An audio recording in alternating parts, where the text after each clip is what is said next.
Today in the house we have General Esdeath. Now in case you don't know, Esdeath here is the main protagonist of an anime called Akame Ga Kill. If you haven't seen it, I would highly recommend it. It's only a one-season anime with about 20 plus episodes. Now at first when I saw this statue online, I was hesitant about getting it. Yes, I really like the character Esdeath, but this being a 1/6 scale and the price they were asking for it, I held back to practically the very end. It wasn't until I saw it in hand where I was like, okay, yeah, I'm gonna have to pick this one up.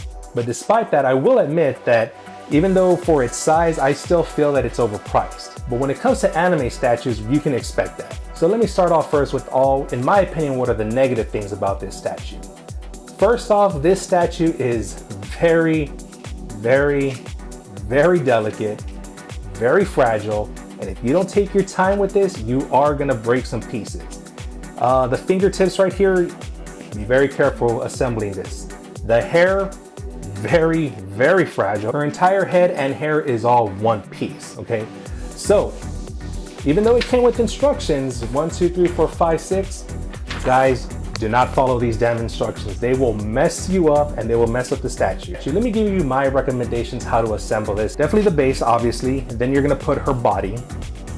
Once you do put her body, put these two, I don't know what to call them. They're pieces that come from the back of her neck.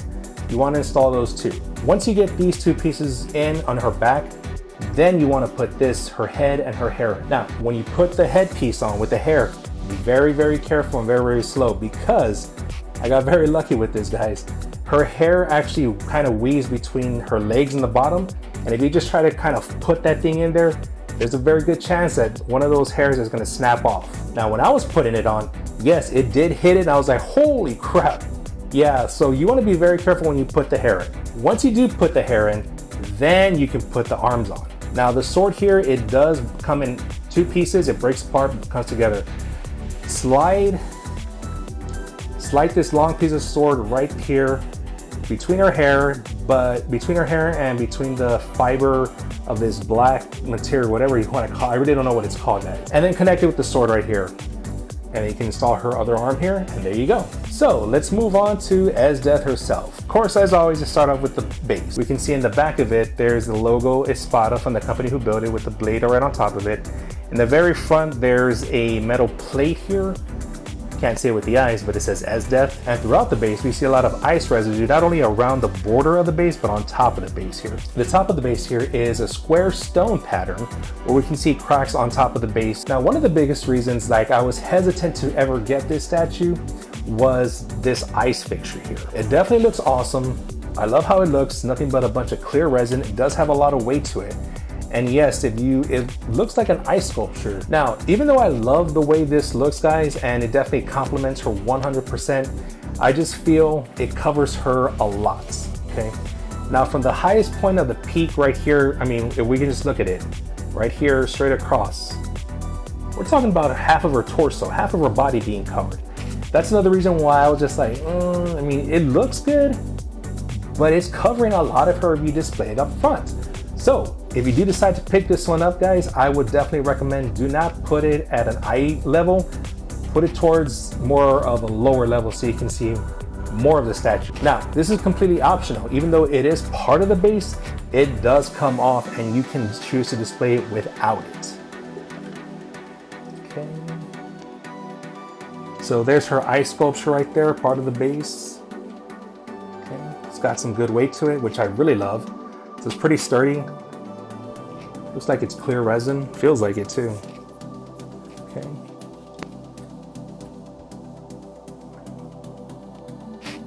Right. So there's Esdeath right there without the sculpture.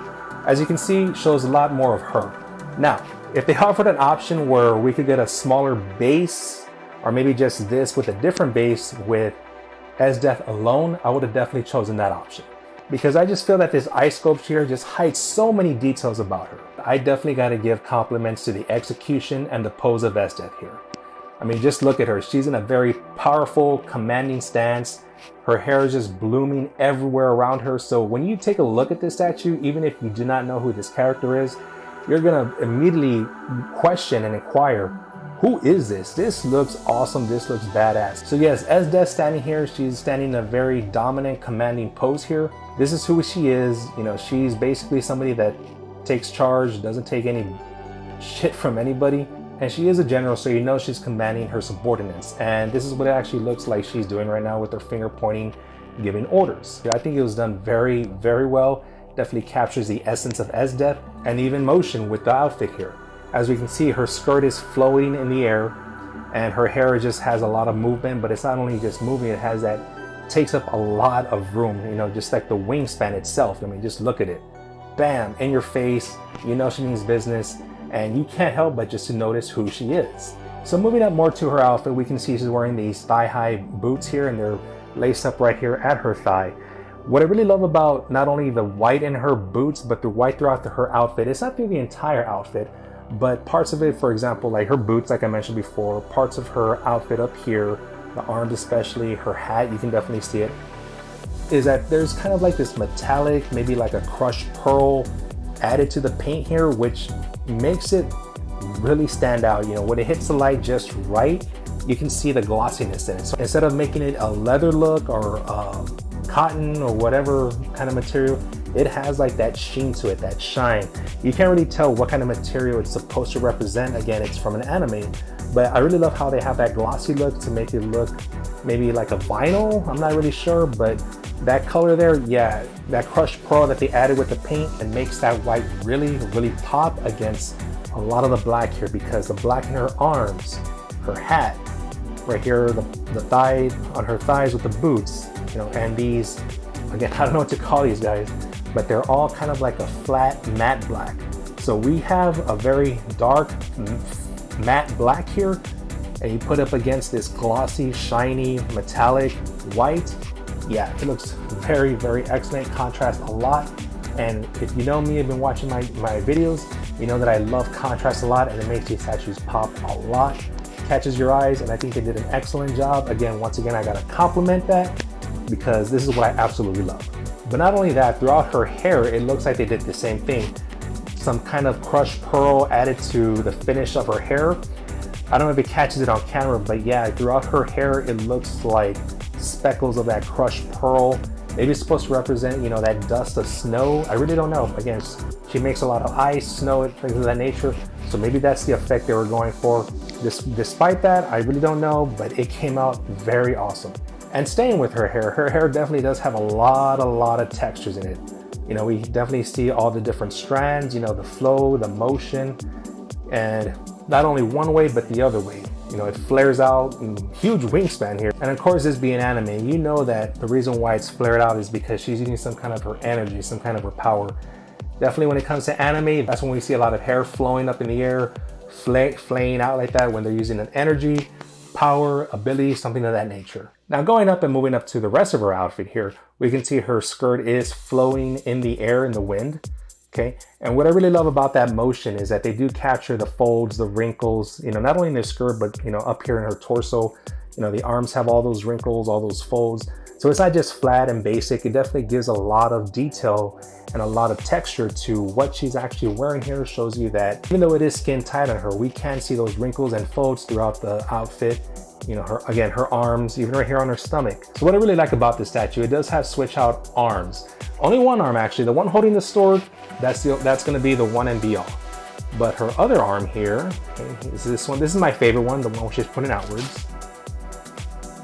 There's a second one here where she has her arm pointing out, kind of like that, okay?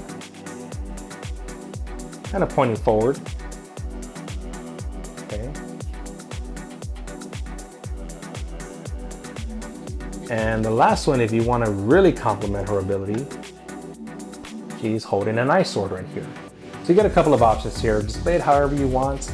Again, they all can fit anybody's taste, but me personally, I like the original one that I had already. Now with this pose, I feel that there's a lot more fluid and a lot more motion with this pose. You know, I just feel like we can see the movement in this entire statue. Finishing off with her portrait. Her portrait is very, very accurate. She has those blue eyes and they're very detailed. Even though they're small, if you get in there and look at them, you can see there's a lot of detail in them. She has that smirk on her face, as you can see. She's smiling, smirking.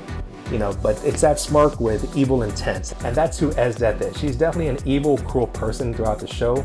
She feels that she's superior to everyone and everybody else is just beneath her. So that's my overall review on Esdeath here. My only complaints again are just this eye sculpture here. The only reason is because it covers half of her body, but it definitely complements the character. Good thing about it, you can take it off.